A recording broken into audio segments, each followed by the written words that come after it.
بقى احكي لكم قصة حياتي واللي حصل فيها، وامي عملت فيا ايه.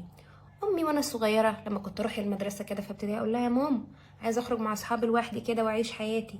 لا يا حبيبتي انت لسه صغيره مفيش الكلام ده، ما ينفعش، ان شاء الله لما تروحي الثانويه تخرجي تعملي كل اللي انت عايزاه. قلت لها ماشي يا ماما، يعني في الثانويه هتخليني اخرج وانبسط واعمل كل حاجه؟ اه يا حبيبتي طبعا.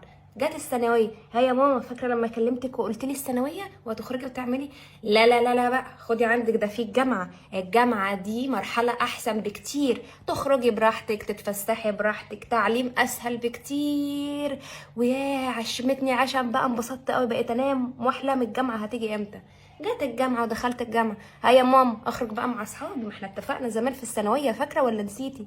لا يا حبيبتي مفيش الكلام ده، انت دلوقتي تتجوزي بقى، تتجوزي بقى، تخرجي انت وجوزك وتنبسطي انت وجوزك وتعملي كل اللي انتوا نفسكم فيه.